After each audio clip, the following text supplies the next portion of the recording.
Hey y'all, I'm Avery. In today's video, I'm gonna show y'all the dinners that we made this week with the groceries from my last grocery haul that I posted.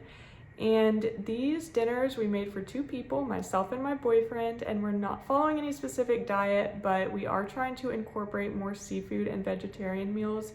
And we do try to eat as healthy as possible, but we still want everything to taste good. So after I show you each meal, I will come back and tell you how we felt about it and anything that I would change to maybe make it a little better. And I hope y'all get some good ideas from this video, and let's get right into it. Oh, one other thing. So we actually have a salad every night before we have our main meal. So you'll see that in the photo or the videos that I'm about to show. So the reason why we do that is just to make sure that every night we get a good serving of vegetables in. And when we're really hungry, we just eat the salad. And then, we know we've gotten our vegetables in, and even if that meal doesn't necessarily have, that many vegetables, then we're still good to go. So I recommend doing that. Tonight's salad, we have just some mixed greens with carrots, celery, red bell pepper, some toasted almonds, and apple cider vinaigrette, and I also put some Italian seasoning. Here are poke bowls. They're tuna with cucumber, radish, avocado, mango, microgreens, some green onions, and sesame seeds. And then we've just got the sushi rice with tamari soy sauce and a little sesame oil and rice vinegar. Okay, so my boyfriend and I both love the poke bowls. We've made these several times. And what I will say is that to make this like the best possible, make sure your rice is super hot and that your toppings are cold straight out of the fridge, because when the cold toppings hit the hot rice, something about it just tastes so good. And the other thing is that make sure that you don't put your tuna or whatever salmon or whatever fish that you're going to use into the rice vinegar and soy sauce mixture until, no more than 10 minutes, I'd say, before you're about to eat it, because it can actually get cooked in there and then it doesn't taste as good and you kind of miss out on like the raw fish that you paid for. So with those two things in mind, and you can add any toppings you want, I highly, highly recommend this. I'd say it's a 10 out of 10. Tonight's dinner is a mixed green salad with carrots, radish, celery, microgreens, and sunflower seeds. This is called Chicken Pasta of Your Dreams. It's from the website Recipe 10 Eats.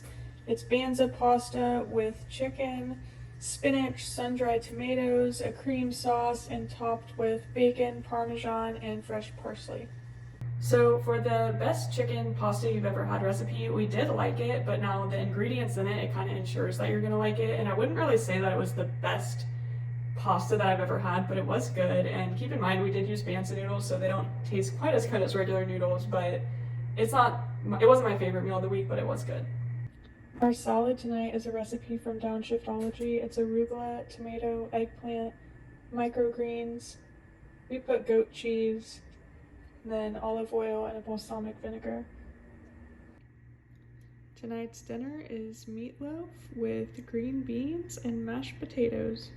And the meatloaf recipe is from Paleo Running Mama, so it's actually a paleo recipe, and I've made it several times before, and it's really good. Now, this time when I made it, I did actually make a mistake, so I wanted to meal prep, and I thought if I formed the meatloaf the night before, that I could just put it in the oven and do the cooking the next day, but I do not recommend that because it actually really messed up the texture of the meatloaf. So it still tasted good, but it just didn't have that texture. But I know it's a good recipe because I've made it several times before, so I highly recommend you check that out. Tonight we're having the same salad that we had last night, except for in a bowl this time, because we're having soup. Tonight's dinner is just traditional chicken noodle soup. Alright, so chicken noodle soup, there's not too much to say about it. I'm sure we've all made it before. One thing I will say is that I've made a mistake a few times with soups where I get kind of overexcited about, putting noodles, the chicken, whatever, vegetables, that I kind of neglect how much room I'm going to need in the pot and don't really leave that much room for enough broth. And, you really want your soup to be fully submerged. So I've made that mistake a few times. It still tasted good. It didn't ruin it or anything, but just keep that in mind. And then I also wanted to mention on that salad that we had for the past 2 nights, the eggplant arugula tomato salad.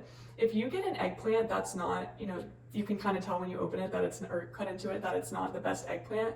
What you can actually do is cut it into slices like before you're about to grill it, and then just put a little bit of salt onto each piece and let it sweat out, and you'll actually see the eggplant moisture coming out of it. And what that does is it actually removes the bitter flavor of it. And then you can just rinse it off and then pat it dry and then go ahead and cook it, and it will taste a lot better that way. I had a bad eggplant last time I tried to make this recipe, and that saved it. I was like upset for a second. Tonight's salad is an arugula and mixed greens salad with broccoli, red bell pepper, radishes, and bacon, and some toasted walnuts. So we are having Lox Bagels for dinner tonight.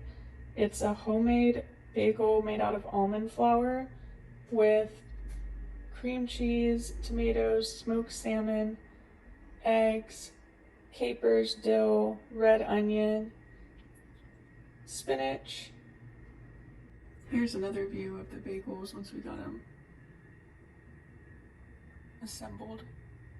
Okay, so these bagels that we had these sandwiches on, we've made them probably 10 times now. It's from a website, Rachel Mansfield, and they are actually made out of almond flour and eggs and a bunch of other healthy stuff. And every single time I've made it, the recipe's turned out, and I'm not like world's greatest chef or anything, and I've never had a problem. Every single time they've turned out perfect. Now, they don't taste exactly like normal bagels, but since they're made at home fresh, it really does taste really, really good. It's definitely worth it for how much healthier it is than a regular bagel. And you can make any kind of bagel sandwich with it, or just do it with cream cheese. We've done it with turkey, salami. So you absolutely have to make these bagels. I'm not kidding, especially if you're trying to eat healthier. I definitely recommend it. Tonight's salad is mixed greens with carrots, red onion, celery, red bell pepper, a little. Tonight's dinner is lemon chicken thighs with a rice pilaf and broccoli.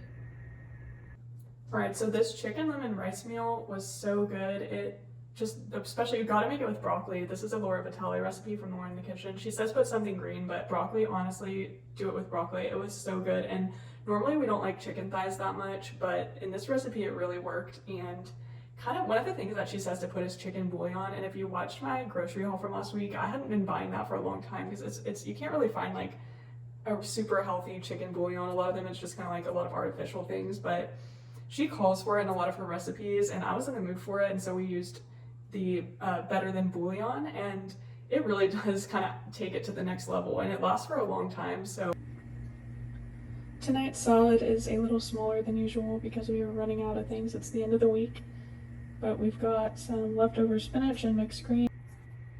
Tonight we are having black bean veggie burgers, which we're having without a bun, just the toppings: lettuce, homemade pickles, avocado, tomato, red onion, and some mayo. And then we're having truffle fries with a aioli and ketchup dipping sauce. I had never made vegetarian burgers before, and these were from Sally's Baking Addiction. And I kind of have this habit when I see a recipe and they say, do this to make it taste better, I always like, I'm gonna do that like times 10. And sometimes that kind of messes it up a little bit. So she mentioned that it tastes better to actually dry out the black beans before you make it into the burgers. And so I was kind of like, I'm gonna really dry these out, And so they got actually a little bit too dry. But still, even with that, they tasted really, really good.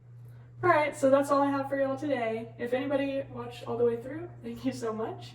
And I will link all the recipes below. I think I forgot to say that at the beginning, but thank you for being here, and I hope that you can use some of these ideas. And I'm still learning to kind of put these videos together as best as I can and trying out some different things. So thanks for sticking with me, and hope you have a wonderful day.